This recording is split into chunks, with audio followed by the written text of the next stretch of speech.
Hello et bienvenue, né un 9 février, deuxième épisode après Théo d'Étienne, Thomas Cardin. 1, 2, 3.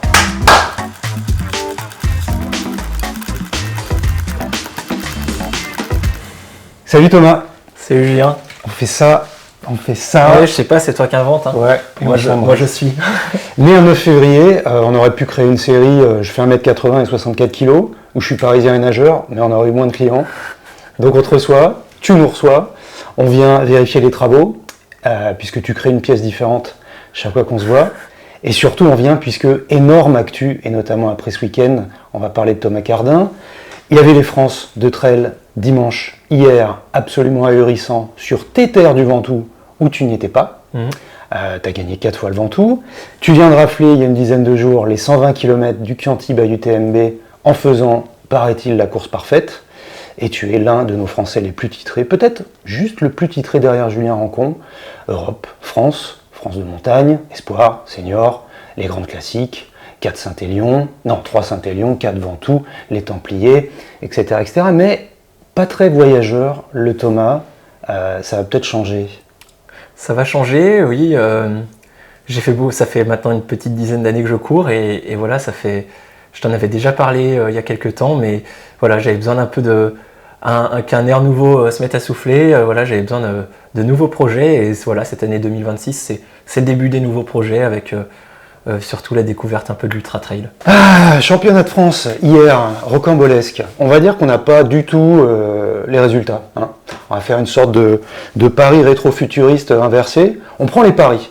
Si je te dis, très long, France, tu mettrais une pièce sur, donc tu ne connais pas les résultats. Hein. Charvolin, Jules Yaguet, Mathieu Delpeuch, Loïc Roland, Seb Speller. Ouais, Charvolin, Yaguet, ouais, c'était. Pour moi, c'était. Moi, j'aurais bien vu Pierre Livache aussi, qui m'avait l'air plutôt en forme. Ouais, c'était mon chrono, moi. Bon. Sur le trail long femme, on est avant la course. On a Martin Tanguy, Anne-Cécile Thévenot, Marie Goncalves, Louise Serban et d'autres. J'aurais mis Adeline et Marie assez proches parce que voilà, c'est deux athlètes qui courent souvent pas loin de l'une de l'autre. Et Adeline en premier parce qu'elle a la connaissance du terrain. Après, Marie sur le format 80. Marie sur format 80. Non, mais voilà, c'est. Ouais. Non, j'avais pas trop d'idées pour les filles avant les. Mais il s'en est passé des choses. Ouais, à qui le dis-tu? On met un joker sur la neige. On sait que tu connais le parcours. Quand il y a de la neige, ça peut un peu tout changer. La neige et puis les conditions météo au sommet. Ouais. Du coup, moi j'ai pas mal suivi le week-end. J'avais un petit pincement au cœur parce que c'est une course une course de cœur, une course que j'aime, que j'ai gagnée et que j'essaierai de gagner d'autres fois dans ma carrière. Petit pincement au cœur de ne pas pouvoir y être au départ. Du coup, j'ai beaucoup suivi les lives du week-end. Qui était un peu compliqué à suivre parfois. Ouais, pas facile, pas facile. Heureusement, moi j'avais les gens de Keeprun, pas mal de personnes de Keeprun et du coup qui faisaient des vidéos dans un groupe WhatsApp. Donc j'avais des infos exclusives et j'ai pu suivre ça d'assez près. Mais voilà, dès le samedi, ça avait l'air d'être assez épique. Et puis le dimanche aussi, des conditions rudes. Et du coup, des faits de course qui ont été un peu déstabilisants, je pense que ce soit pour les coureurs et aussi pour tous ceux qui étaient autour. Ah, on ne sait pas encore. On ne sait pas encore, vas-y. Non, on ne sait pas encore. Cours. Alors, Thibaut Barognan était annoncé. Peut-être que, je ne sais pas, il semblerait qu'ils ne prennent pas le départ. Ou Benjamin Roubiol, ou un outsider pour ce qui est des hommes sur le trail court. Moi, je voyais bien Benjamin gagner. Et devant Thibaut, s'il avait couru. Benjamin, il est vraiment très fort. Mais Thibaut pas loin quand même. Ah, Thibaut pas loin. Thibaut, faut pas oublier que c'est le plus gros palmarès trail court en France. C'est depuis ces dernières années. Enfin, je veux dire, ces 10 dernières années, c'est l'athlète le plus performant en trail court. Voilà, il a lui aussi fait cette petite transition vers l'ultra depuis 2 ans. Il a été champion de France. Voilà, il était champion de France, mais surtout, il a fait des places d'honneur sur toutes les Golden.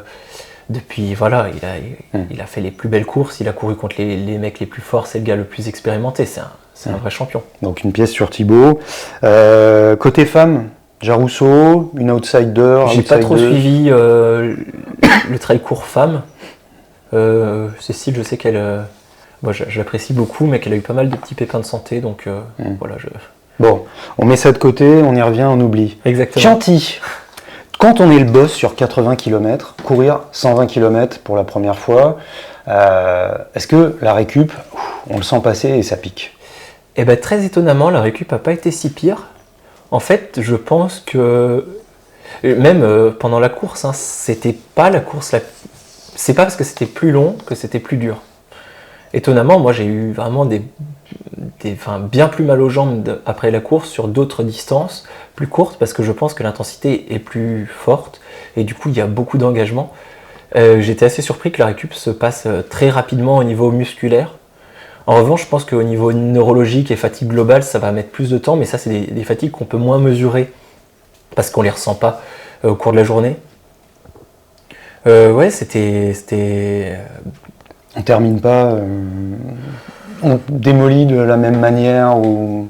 C'est pas exactement les mêmes douleurs, mais tu vois, non, les pieds allaient bien, les jambes allaient bien, j'étais encore capable de courir, et puis j'ai eu de l'énergie jusqu'à la fin. Non, vraiment, j'ai été surpris du fait que j'étais pas détruit comme je l'imaginais la veille de course où j'avais vraiment peur de me lancer dans cette aventure. Par contre, moi je me demandais le plaisir. Entre 117 ou 120 km et 80, même pas avec une question d'intensité. Le fun, il était différent, il était inférieur, il était... Tu vois, j'ai eu la semaine là pour réfléchir et je me suis dit vraiment que c'était l'une des courses où je m'étais le plus amusé de ma vie. Pour la simple et bonne raison que tu as le temps de profiter.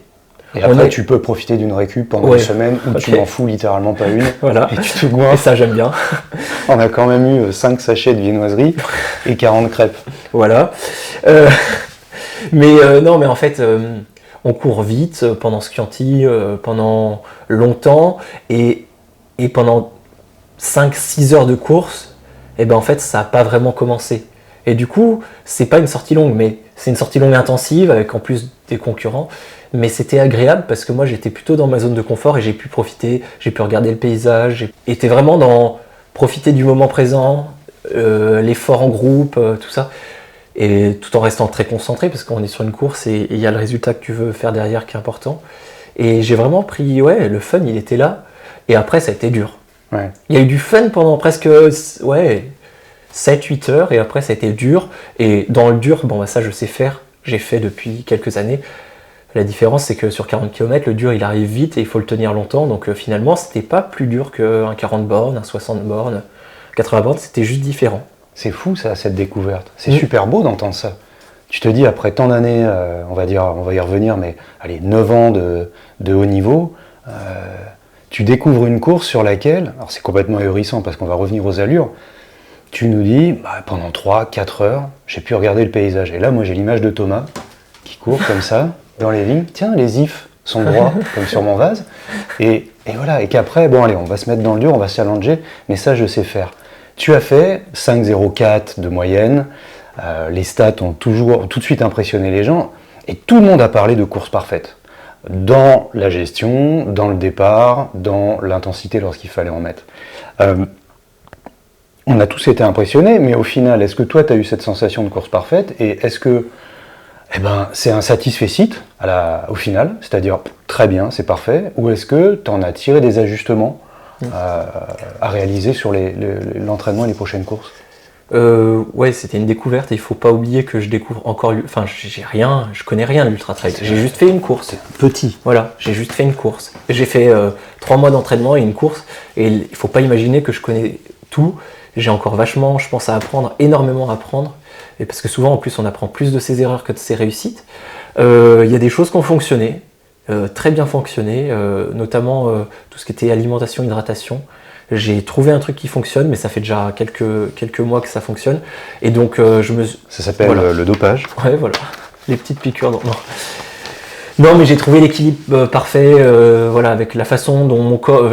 assez d'énergie, que ça soit digeste, que j'ai pas mal au ventre. Et ça, je l'ai bien travaillé à l'entraînement. Donc ça, c'est très satisfaisant.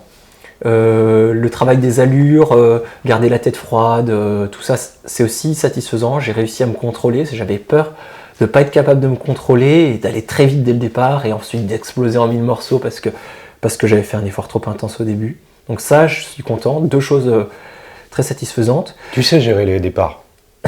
Ouais. Non mais c'est vrai, tu sais gérer les départs. Sauf une Saint-Élion 2024 où on part tous dans la nuit à 18h.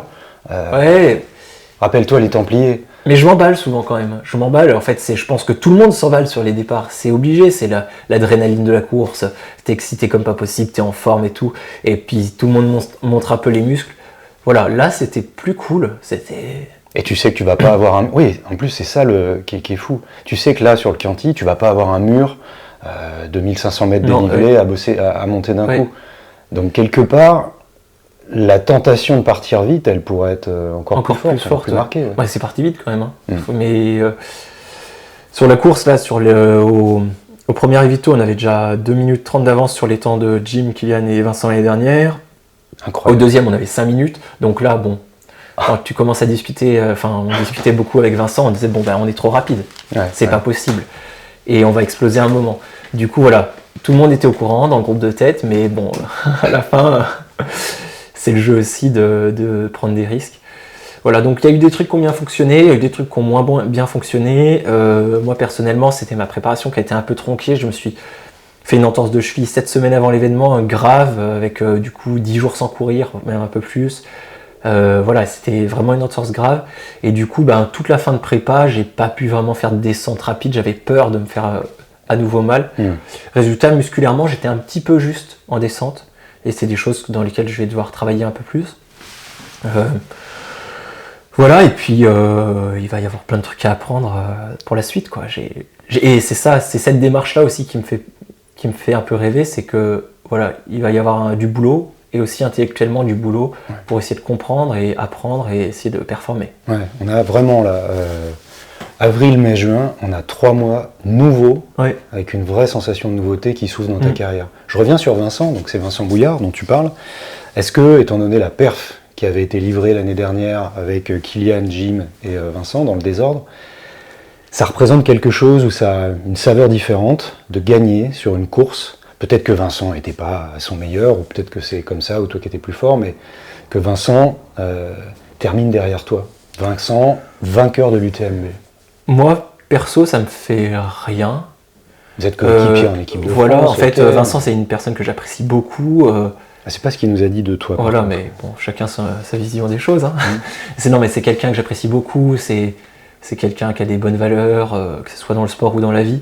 Et du coup, c'était plutôt un plaisir de courir avec lui que contre lui. Et à aucun moment, j'ai essayé de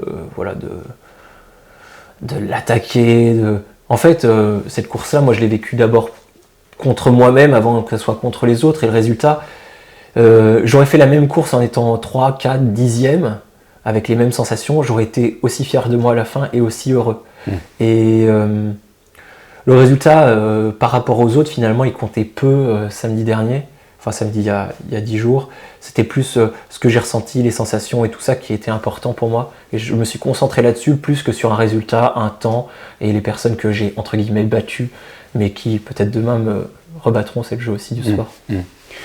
On prend tes stats qui sont quand même assez bluffantes, mais on les connaît. Index ITRA, index UTMB 913, ITRA 925. Tu perfs une fois à 938 sur la Maxi Race 2024. Bon, il y avait une grosse densité, c'était les championnats d'Europe. Mais si l'on regarde vraiment, Chianti, ça n'a rien d'une surprise. Quand on regarde ton parcours, la solidité que tu as, ton expérience. Et pourtant, les réactions ont été impressionnées, quoi. Comme si il y avait une partie des gens qui découvraient Thomas Cardin.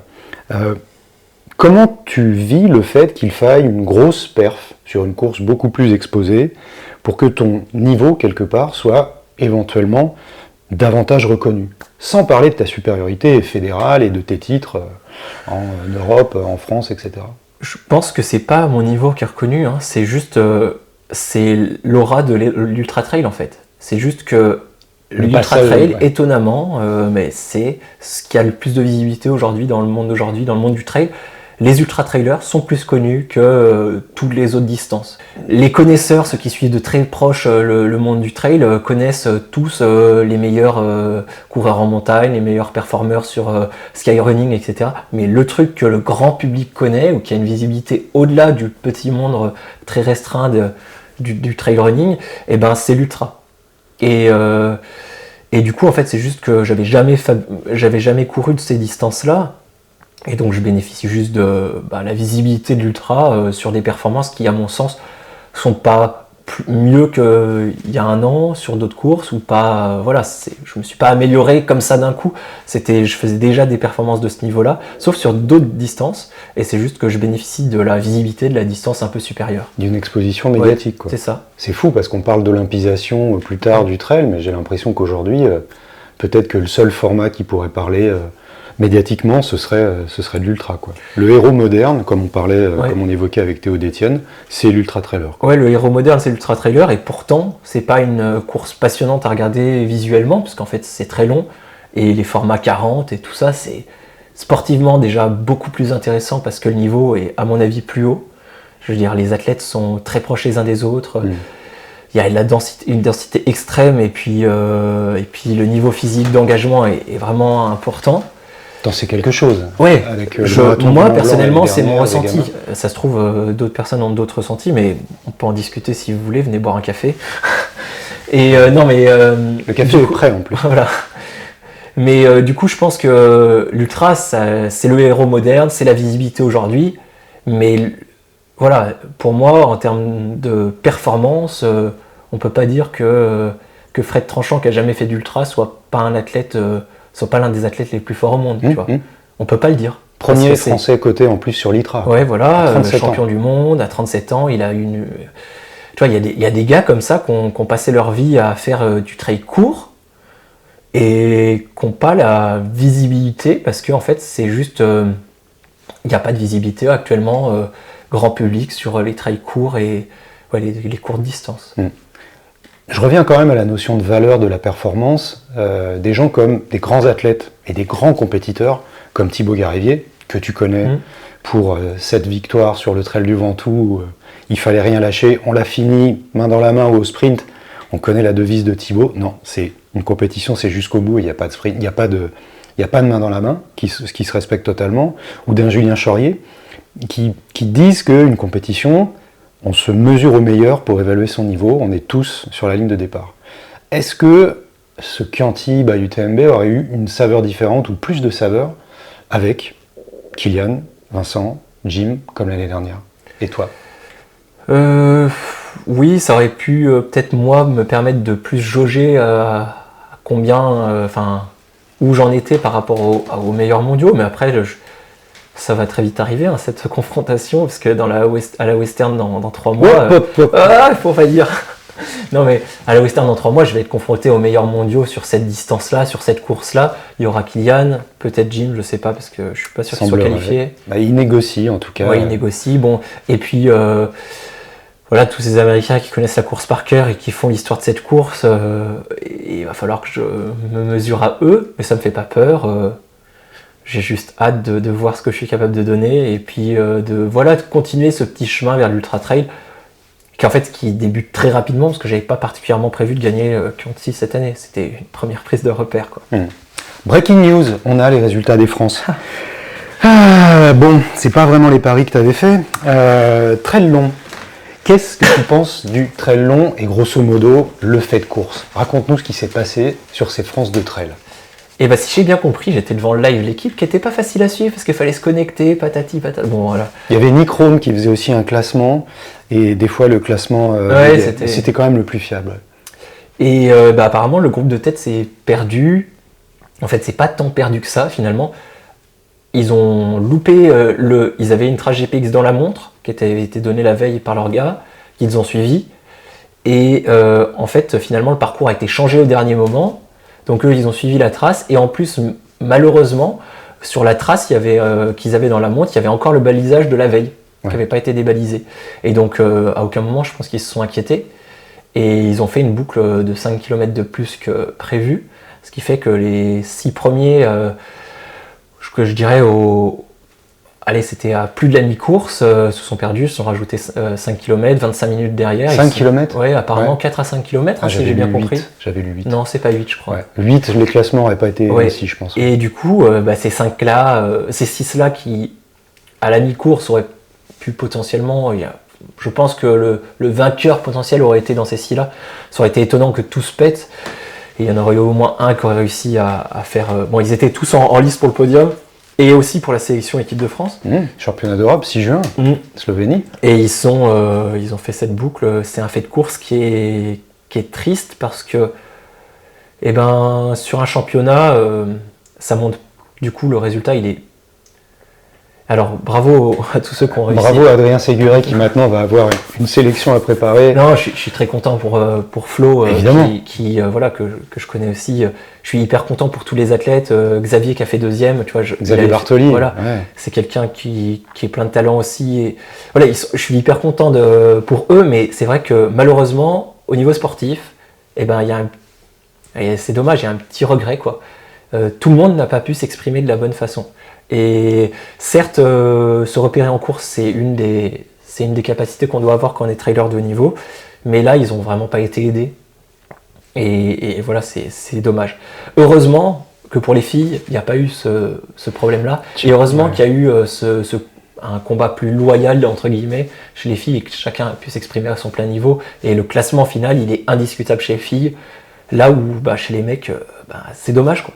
C'est dommage. Ouais. Cécile, pour toi, c'était l'évidence. Cécile Jarousseau. Non, Cécile, non. Je peux pas. J'adore Cécile. J'adore toutes ses valeurs. Je la trouve extraordinaire et tout. Mais c'est un ovni. C'est sa 2e course de trail, peut-être 3e. Tu peux jamais parier sur quelqu'un qui est un ovni comme ça, qui arrive, qui débarque. Ça peut être tout ou rien. Mais son niveau physique, quand tu es capable de gagner les France de cross, tu es forcément capable si tu es capable de faire une transition correcte, de faire un très bon résultat sur les France de trail. Ouais, ce qui était fou, c'est quand on regardait le classement à peu près live, en tout cas sur le tableau, d'un coup, tu avais des dossards 42, 38, 37, 36, et au milieu, tu avais des dossards 4, 8, 7, et là on se disait, oh là là, qu'est-ce qui va se passer ? Cela dit, il y avait des gens sur place qui nous ont dit, c'est étonnant, on arrivait plutôt à se reconnaître, à suivre la trace. Donc il y a aussi peut-être un effet groupe. Il y a effet groupe sûrement. T'es sur la foulée du premier. Tu dis c'est Cécile, mais Cécile a gagné le trail court. Il faut noter la performance d'Audrey. Évidemment. Non, mais je reviens au trail long. Audrey Tanguy de bout en bout. Incroyable. Audrey, elle 2 ans sans course. Voilà, c'est un projet. Je pense que ça montre à quel point son projet était construit, sérieux. Elle s'est arrêtée 2 ans.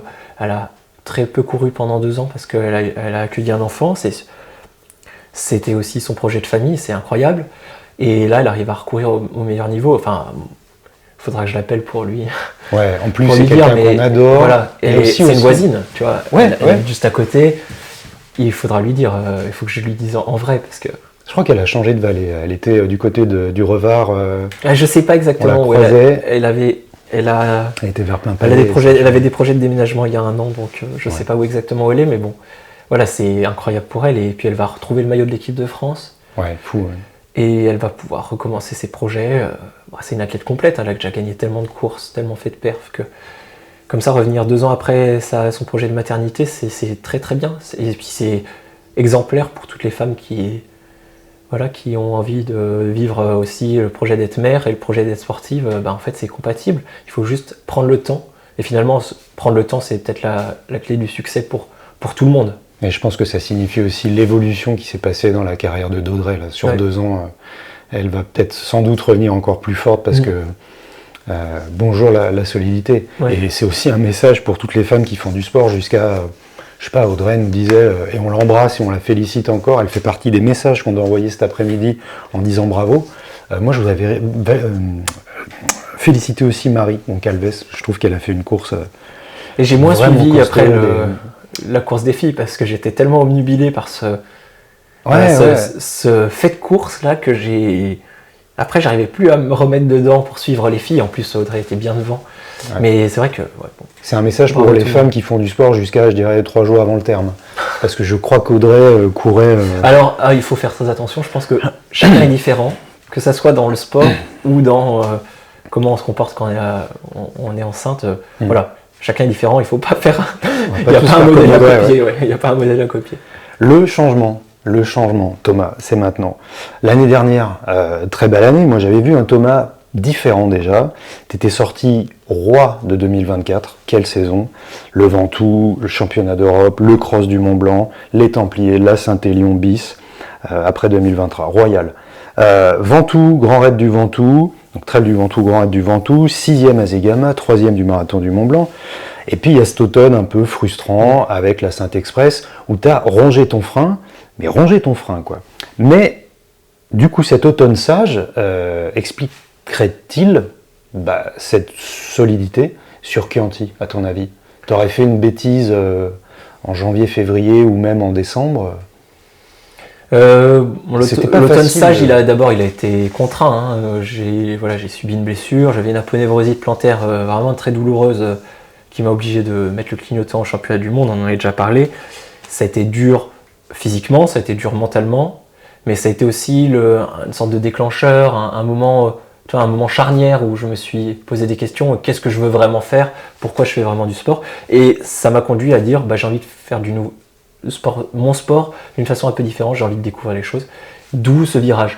Et par contre, du coup, j'étais assez frais en décembre, puisque en décembre, j'avais fait 2 mois d'arrêt contraint, et ça m'a permis très rapidement de commencer à préparer Chianti. J'ai profité des fêtes de fin d'année pour commencer à courir beaucoup, et j'ai pu faire une prépa de 2 mois et demi pour préparer Chianti, et donc je suis arrivé extrêmement en forme, en ayant beaucoup couru pendant les mois d'hiver, et l'hiver, c'est pas forcément le plus rigolo pour courir, en tout cas en Savoie, quoi.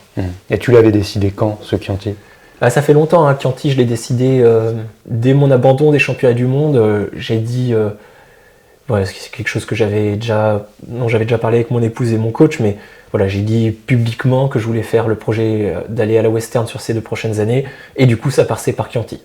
Okay. Parce que les qualifications, il n'y en a pas 36 pour la Western, c'est Chianti ou la CCC en Europe, et sinon il faut prendre l'avion, il faut faire un voyage, et c'est compliqué, c'est long, et puis ça correspond pas forcément à mes valeurs non plus de faire des voyages plusieurs fois par an. Donc Chianti, c'était le bon moment, sachant que je connais ma capacité à être fort en début de saison.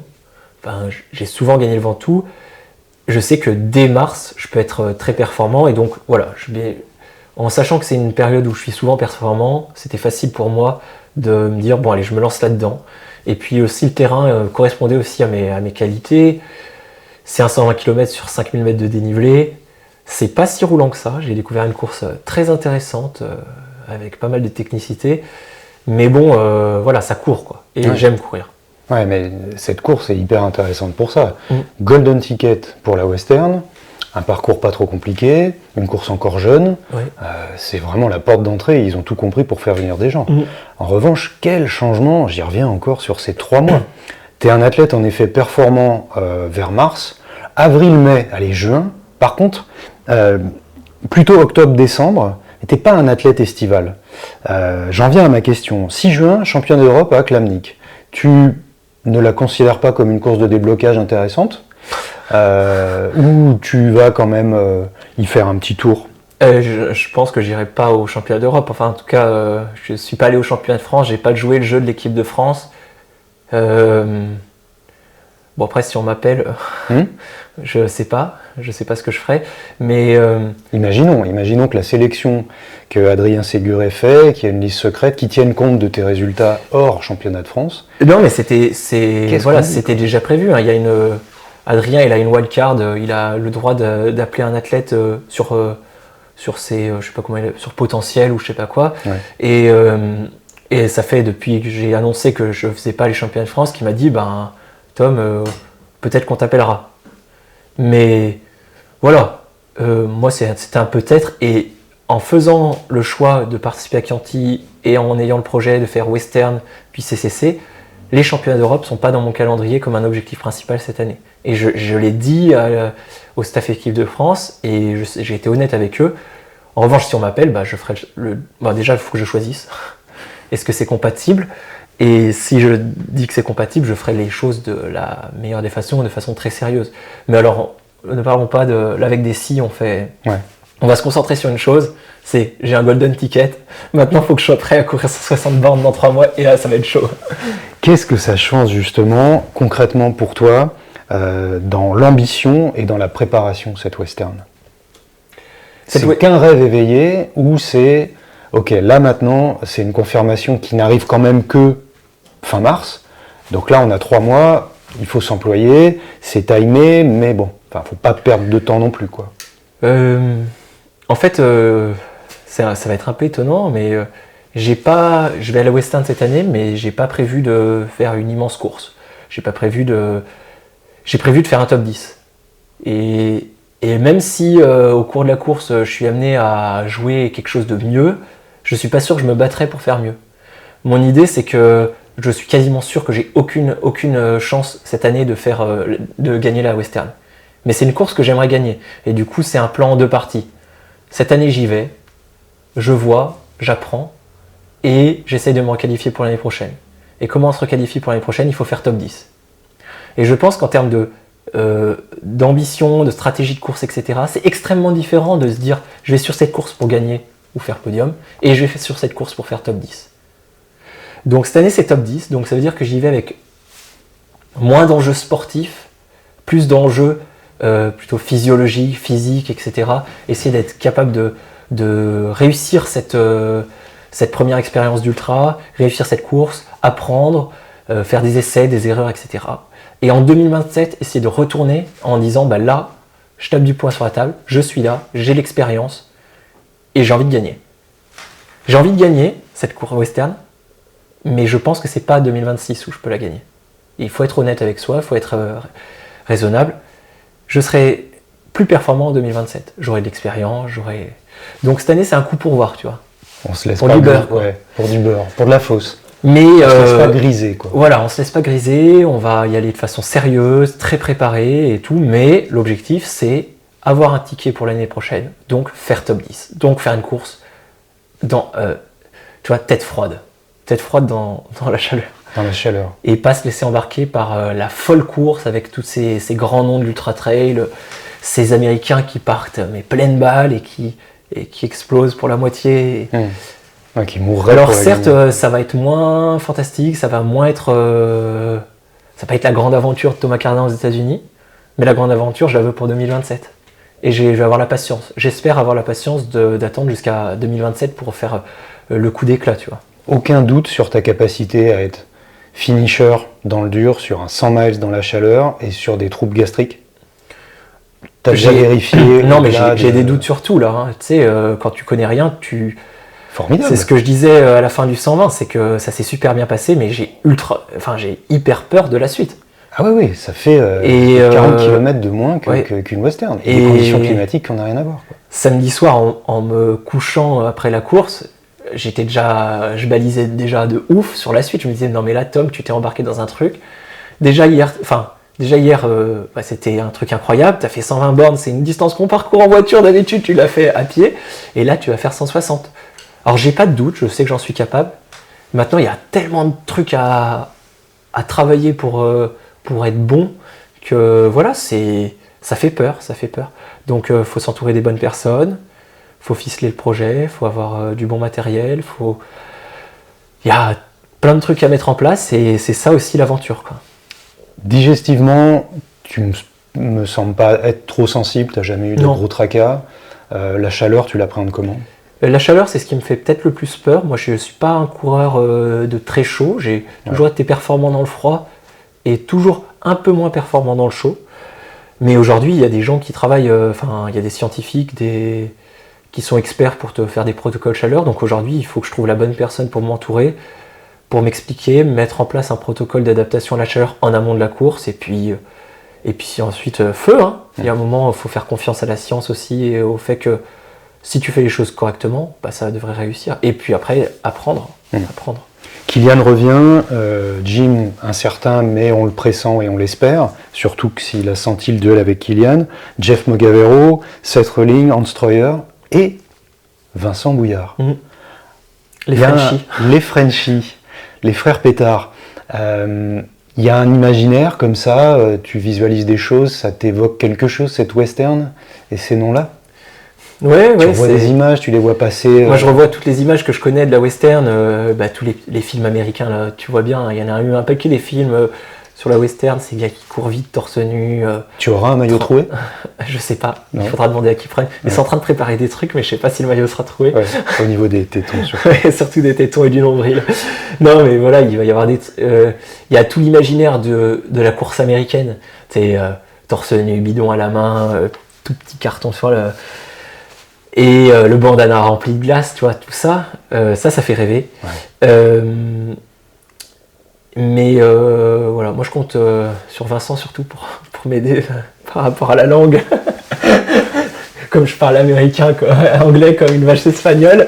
Non, c'est pas vrai. Non, mais grosso modo, c'est agréable de savoir qu'on aura un compatriote sur place, qui connaît du monde, etc. Voilà, je serai pas tout seul. Et c'est vrai qu'au moment du départ, la présence de Vincent, je pense, sera très réconfortante. Ouais. Un ou deux pacers? Et qui? J'ai un journaliste que je peux te présenter, qui a des casquettes blanches. J'ai un très bon copain en course à pied, c'est Sylvain Cachard. Ouais. Du coup, je lui ai proposé d'être mon pacer. Ah, la classe. Parce qu'avec Sylvain, on s'entend très bien. Il doit me répondre. C'est pas fait. Et malheureusement, comme lui aussi, c'est un athlète c'est un athlète pro, il a ses objectifs, etc. Je comprendrais tout à fait s'il me dit bah non, Tom, je suis désolé, c'est pas dans mon planning, quoi, ça va pas. T'imagines, tu vois, c'est. Ouais. 2 x 30 sinon. Ouais, on a le droit de pacer, c'est compliqué, tu vois. Il faut que je regarde avec mon partenaire qui prenne, il faut qu'on ficelle le truc, qui va m'accompagner, comment, les budgets, combien de temps. Voilà, il y a pas mal de gens de la marque qui sont intéressés aussi pour suivre et venir peut-être, parce que aussi, Kiprun, c'est une marque qui est européenne mais qui n'a pas de marché aux États-Unis. Du coup, voilà, ils veulent se lancer aussi aux États-Unis et je pense que c'est dans une concordance de temps. Donc il y a plein de choses à faire aussi avec mon partenaire. Voilà, c'est tout à construire. Là, ça fait qu'une semaine que j'ai le ticket, donc il va falloir se bouger, mais il va falloir trop tarder Je suis inscrit. J'ai payé mon dossard, mais j'ai pas encore acheté les billets d'avion. Voilà. Il va y avoir un développement produit massif. Je pense qu'on va avoir des nouveautés qui prennent. Ouais, on va voir. C'est ça qui est sympa. Ouais, ils ont la force de frappe pour faire plein de trucs nouveaux et adaptés aussi à moi et à l'environnement. Donc c'est ça qui est hyper agréable d'être soutenu par une grande marque comme ça. Tu fais 1m80, 64 kg, mais tu as surtout 31 ans et on va dire que ça fait 9 ans, comme je disais, que ça dure. Je dirais même 9 ans, dont 5 pour solidifier. Personnellement, moi j'ai toujours trouvé qu'il y avait une bascule qui se passe sur les France en 2019. 2019, oui. Puis après, France course en montagne, donc tu es deuxième en 2020, et puis le Ventoux 2021. Et après, si on prend tes stats, tu n'enchaînes que des courses à plus de 900 quotitras, quasiment, sauf erreur. Sauf la Saint-Élion, qui est toujours très mal cotée. Qui est toujours très mal cotée, c'est vrai. C'est vrai, ça c'est étonnant, ça. Cette course a toujours des 838, 840. On ne comprend pas, mais c'est pas grave.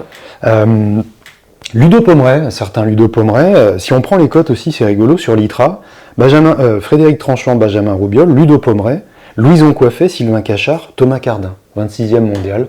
Les rankings sont les rankings, mais tu es le 6e français. Ludo, il s'est lancé sur l'UTMB, il avait 29 ans, 2004. Il se plante. 2005, il se plante. 30 ans. Il faudra attendre qu'il ait 34 ans pour finir son premier 100 km, la CCC. Moi, je me dis que ce timing, il est quand même parfait pour un Thomas Cardin, à 31 balais, pour passer dans un mode 120, 150, 160 km. Et en perf, qu'est-ce que tu sens, toi, au niveau des années?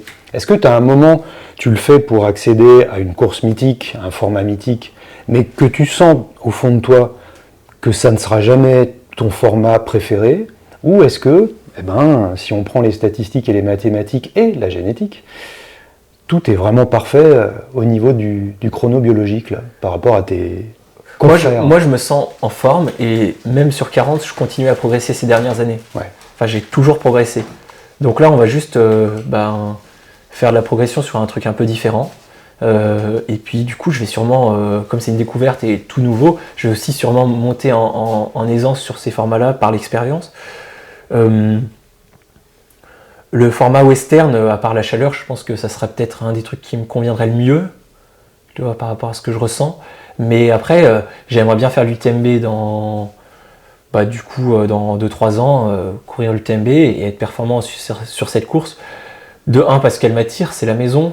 Tu vois, c'est à 100 bornes d'ici à vol d'oiseau, et puis parce que c'est mythique, et que c'est aussi le rendez-vous de l'Ultra Trail incontournable chaque année.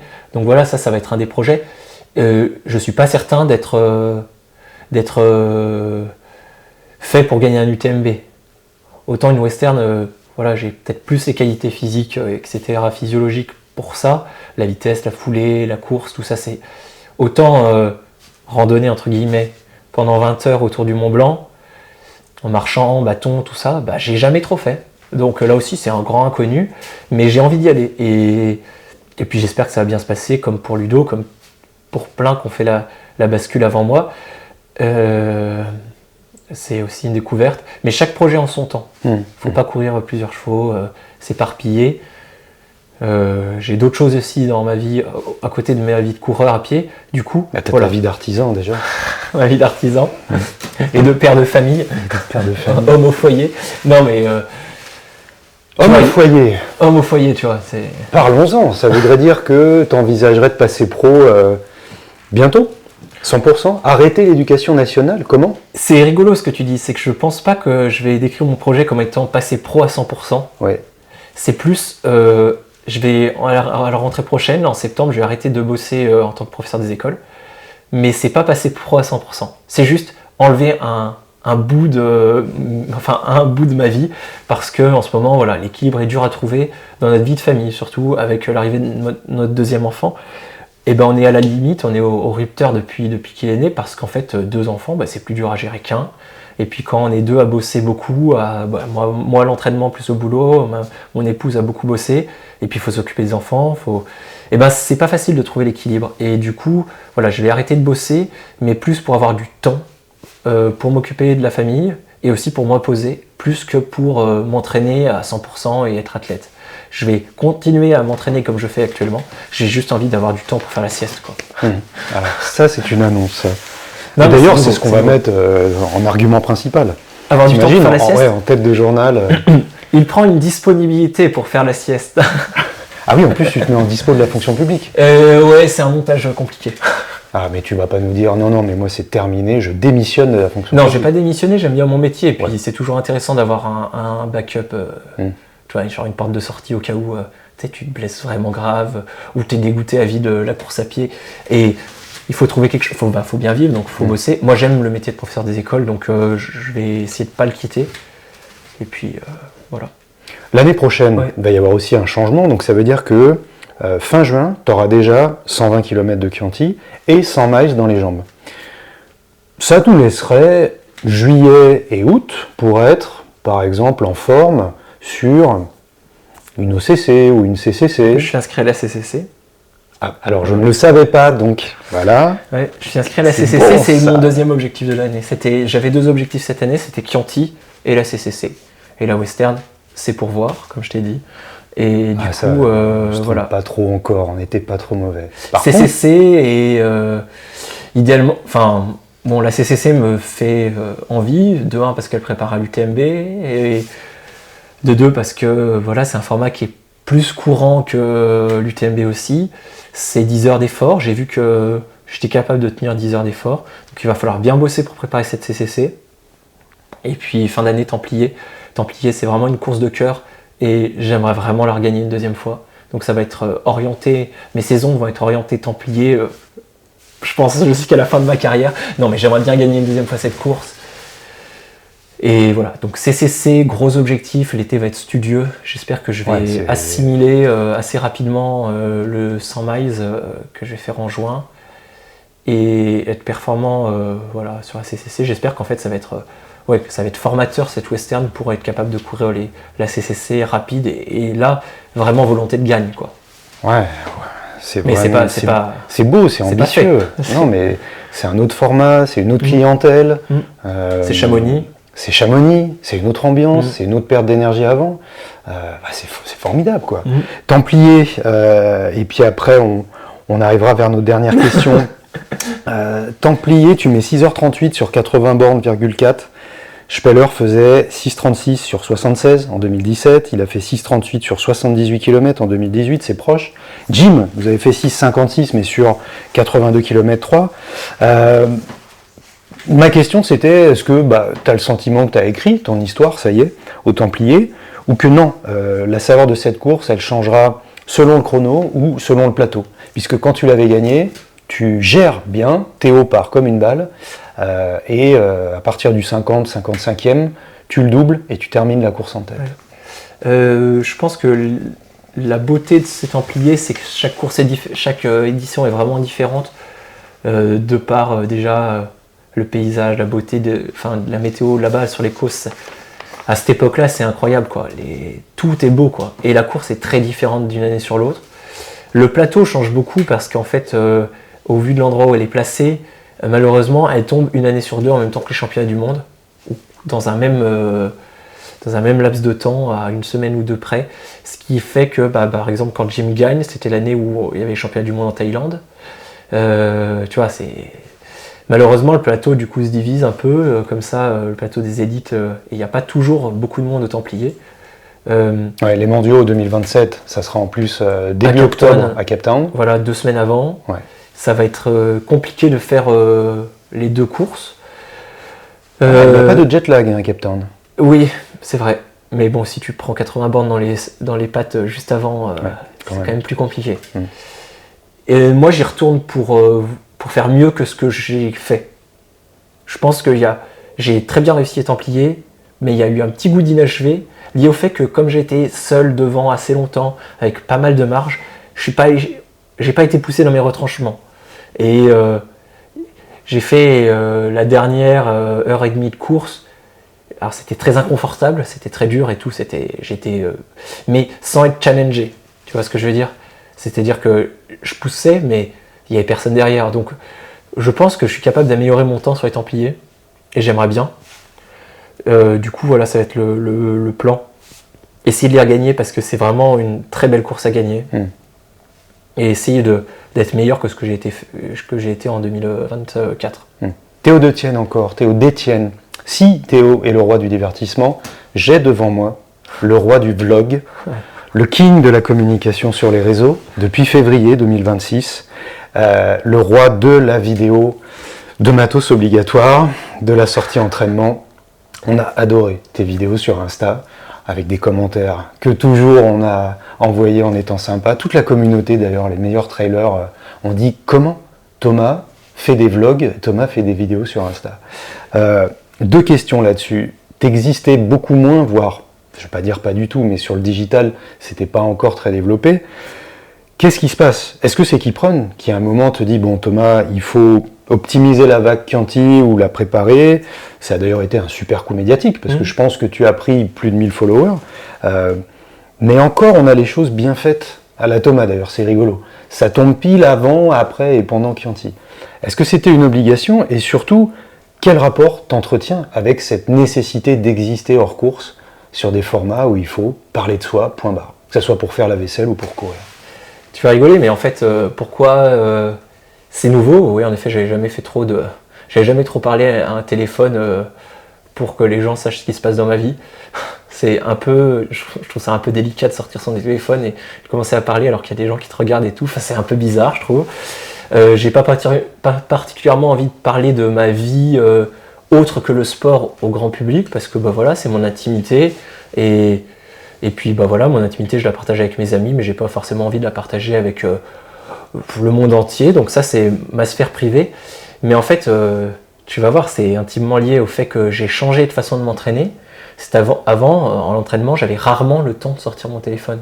Parce que quand tu prépares du 40, tes sorties longues, elles sont pas très longues. Excellent. Et tes sorties intenses, elles sont trop intenses pour que tu sortes ton téléphone. Ouais. Donc faire une story par-ci, une story par-là, c'était le minimum, mais je pouvais pas faire beaucoup plus.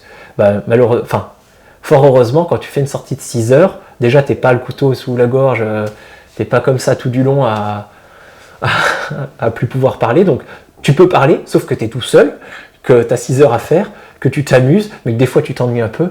Tu te dis, je vais raconter une histoire aux gens. Et du coup, j'ai sorti mon téléphone et je l'ai fait pour aller chercher un pain au chocolat à 35 bornes, à 30 bornes à vol d'oiseau. J'ai fait une belle boucle. Ça a fait rigoler tout le monde. Je me suis dit, c'est pas si compliqué. Mais ça ne deviendra pas récurrent, en fait. C'est juste en fonction des histoires que j'ai envie de raconter parce que ma vie est pas fun. Ma vie, c'est vie de monsieur tout le monde et j'ai un peu du mal je pense pas que ma vie soit divertissante pour les gens, donc voilà, ça va rester un truc anecdotique, mais qui va forcément être plus présent vu que je vais arrêter de bosser, donc j'aurai un peu plus de temps et surtout que les entraînements longs sont propices à faire ce genre d'image, quoi. 2 dernières questions un peu sérieuses avant de passer à un questionnaire très rapide. Tu es né un 9 février, donc tu fêtais tes 23 ans et la cérémonie d'ouverture des JO de Pyeongchang en 2018 et le 8e jour des JO de Pékin 2022. Pour moi, c'est pas une coïncidence. Tu as forcément un avis sur l'olympisation du trail, sachant qu'en plus, le maillot bleu, tu le portes dans ton cœur. Bonne ou mauvaise idée? Moi, j'ai 2 avis. Déjà, je suis pas trop pour l'organisation des... Mais c'est trop tard, hein, mais pas trop pour l'organisation des Jeux Olympiques en France. Ouais. Voilà, c'est JO d'hiver. Ouais, les JO d'hiver, ouais. C'est du gaspillage de plein de choses. Enfin bon, je suis pas forcément pour qu'il y ait tant de moyens qui soient accordés dans notre région, mis pour ça. Pour artificialiser la montagne. Voilà, et tout ça.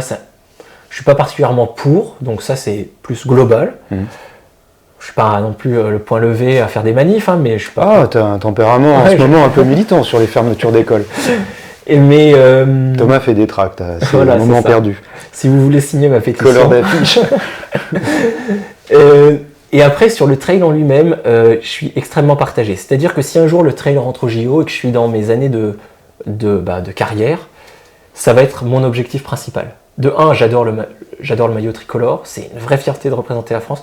Et de 2, les Jeux Olympiques, c'est pour un sportif, je pense, l'épreuve suprême. Donc, participer aux JO dans ma discipline, ça sera un des objectifs majeurs si jamais ça arrive. Et pour autant, je suis pas sûr d'avoir envie que le trail rentre aux JO. Pourquoi ? Parce que déjà, le trail est très mal organisé. Il y a des circuits, en veux-tu, en voilà. Il y a déjà des circuits privés, des circuits fédéraux. On s'y perd.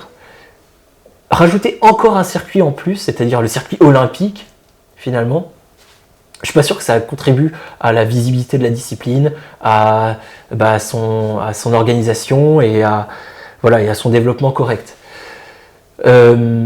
Et en plus, il faut voir comment c'est organisé, parce qu'aujourd'hui, quand un sport devient olympique, on a tous l'idée, c'est le VTT, ce qui a été olympique en 2000, je crois, en 2004, et puis aujourd'hui le ski alpinisme.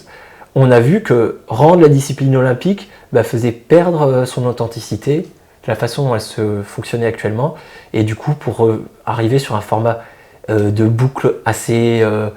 tout dans un même format médiatisable. Format médiatisable avec des caméras fixes et voilà. Et ça, c'est pas l'essence du trail. C'est pas l'essence du trail, c'est pas ça. Alors même que aujourd'hui, on est capable de filmer au drone avec des camrunners, on est capable de filmer un UTMB en entier. Et donc, ce qui veut dire que pour moi, s'ils arrivent à garder le trail dans sa version qu'on connaît actuellement, authentique, une grande boucle en montagne par exemple, et qu'est en soi, si tu mets les moyens entièrement médiatisables à la télé, puisque tu pourrais, si tu installes des antennes réseau et que tu mets des gens à courir et des drones en permanence, tu peux voir toutes les images super bien, aussi bien qu'une course cycliste, disons. Et si tu es capable de faire ça, je suis pour. Mais si c'est pour faire 3 fois ou 4 fois une boucle 10 fois une boucle de 3 km avec une montée, genre un maxi-cross, quoi, ça perdra de sa saveur. Ouais. Mais ça perdra de sa saveur. Mais si ça y est, j'essaierai quand même d'y aller. Tu vois ce que je veux dire ? C'est ça le... Ouais, mais comme tu vois... c'est paradoxal. Qui gagne le ski alpi ? C'est Thibaut Anselmet ? Non, c'est Oriol. Oriol, l'espagnol, non ? Enfin, ça des... Non, les Jeux Olympiques. Il y a Emilia Arop et... T'es sûr que c'est pas l'espagnol qui s'appelle Oriol Cardona ? Non, sur l'épreuve de sprint. Si, pardon, il n'est pas médaille d'or, ouais. Mais tu vois son père dans la foule, je crois, dit c'est génial, à jamais il restera le premier à avoir été médaillé sur les JO. Alors, il y a cette fascination d'être un précurseur, mais en même temps, moi je me demande si le débat principal, c'est pas simplement celui de la qualité de la médiatisation. Ouais. Imagine qu'avec des outils technologiques, comme tu l'as dit, la médiatisation du trail ne devienne plus une médiatisation pauvre ou sous-qualitative, mais quelque chose, j'en sais rien, d'avoir des drones qui te suivent en permanence. Bon, on referme la parenthèse, on note ton point de vue. Dernière question sérieuse, coïncidence, c'est pas possible, ça n'en est pas une. Le 9 février 772, Adrien Ier est élu pape. Adrien, il n'y en a qu'un dans la vie de Thomas Cardin. C'est Adrien Séguret. Non, j'ai mon filleul qui s'appelle Adrien. Ah, bon. On salue Adrien, filleul. Non, mais sélectionneur de l'équipe de France. Ma question, c'était, est-ce que le sélectionneur, ça reste le faiseur de champions au niveau fédéral? Est-ce qu'une bonne relation avec un sélectionneur ou une relation complémentaire, est-ce que c'est la personne clé qui en gros va être le dernier point de contact, facilitateur ou révélateur vers une carrière fédérale? Personnellement, Adrien, je trouve que c'est un faiseur d'athlètes. Il n'y a rien qu'à voir. Hein. Regarde, Flo qui a gagné ce week-end, c'est Adrien. Tous ceux qui ont gagné ce week-end, quasiment, c'est Adrien. Non, mais c'est vrai. Hein. Et club d'Annecy Athlé, ouais. Tous ceux qui ont gagné ces mois précédents, ces 3 dernières années, c'est Adrien qui les a construits, la plupart. Et c'est fort, c'est très fort de sa part. Ça veut dire que c'est un meneur d'hommes, ça veut dire que c'est aussi un coach, un technicien aussi, etc. Ouais. Moi, personnellement, j'ai une relation de confiance et professionnelle avec Adrien, mais c'est pas lui qui me fait gagner. Et à aucun moment, c'est lui qui m'a fait gagner. Moi, ma relation, elle est avec Philippe, mon coach, et c'est Philippe qui est 100% responsable de toutes mes victoires. Enfin, Philippe, mon épouse, les gens qui m'entourent très proches, ma kiné. Non, mais tu vois, il y a plein de gens. Mais je pense que le trail n'est pas encore tout à fait assez organisé fédéralement pour que le sélectionneur soit 100% responsable de la performance de chaque athlète en équipe de France.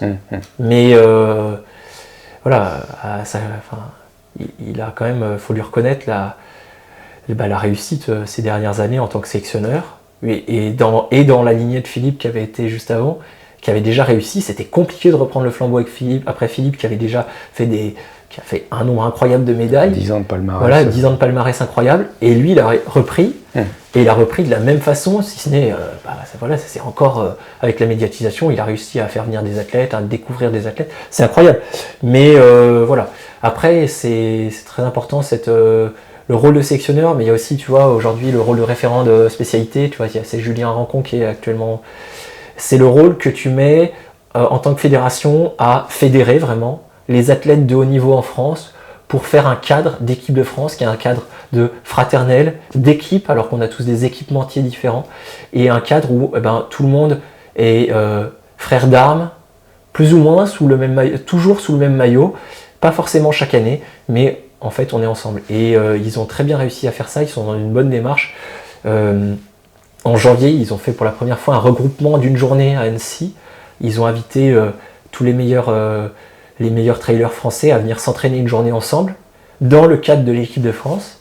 Et c'était marrant parce que y avait des gens qui avaient fait de l'équipe de France, mais des gens qui n'avaient jamais couru sous les couleurs, mais qui avaient fait des perfs. Et tout le monde s'est retrouvé, on a couru ensemble, discuté, mangé, etc. Et tout ça, tu crées quelque chose, tu crées un groupe, tu crées un état d'esprit d'équipe. Et ça c'est beau, ça c'est fort. Et pour moi, c'est ça le trail aussi. Julien Rancon. Julien Rancon, légende vivante. Question rapide, on termine par ça. Est-ce que tu es toujours favorable au châtiment corporel à partir du CM1 ? Oui, les tours de stade. Les tours de stade. Ah, c'est moins corporel. Tu exclus toujours les élèves qui ne se lèvent pas quand tu rentres en classe ? Les élèves, non, les élèves... C'est un manque de respect. C'est un manque de respect, bien entendu. Et il faut faire la hola quand je rentre aussi. Sur une échelle de 1 à 10, c'est quoi ton niveau de trouille avant la western ? De trouille 1 à 10, là c'est 6. Là. Bien. Véridique, attention, le plus pénible pour son entourage, est-ce que c'est Frédéric Tranchant qui ne supporte pas quand on perd de la nourriture ? Et là on salue Fred, car c'est vrai. Ou est-ce que c'est Thomas Cardin qui ne supporte pas quand le repas n'est pas prêt après une séance ? Il ne faut pas nous mettre tous les deux ensemble dans la même chambre comme à Gap, il y a 6 mois. Ça, je me souviens de Thomas. Allô, oui, à tout à l'heure, j'arrive. Tu fais à manger. Hein. Ce que tu redouteras le plus sur la western ? Alors, me dis pas partir trop vite, mais ça peut. Le coup de chaud. Le coup de chaud, ouais. 9 février prochain, notre invité, on est dans la série Né un 9 février. Tu serais plutôt Coulchen ou Gérard Lenormand ? Alors, non mais Coulchen. Coulchen, ouais, Gérard Lenormand, la balade des ondes heureux. Désolé. Précision, hein, tu te souviens bien aux US, comme tu sais, on roule à gauche. Hein. On roule à... Moi j'ai un problème de latéralisation, donc... On roule à droite. C'est tout bon, j'en reviens pas. Un Golden Ticket Western States. Ah, il est beau. On a terminé. Thomas, merci. Bientôt. On se refait la bise. À bientôt. On se voit à la Western. On se voit à la Western. Car j'y serai. Ah, c'est stylé ça. Ouais. Allez, merci. Ciao. Ciao.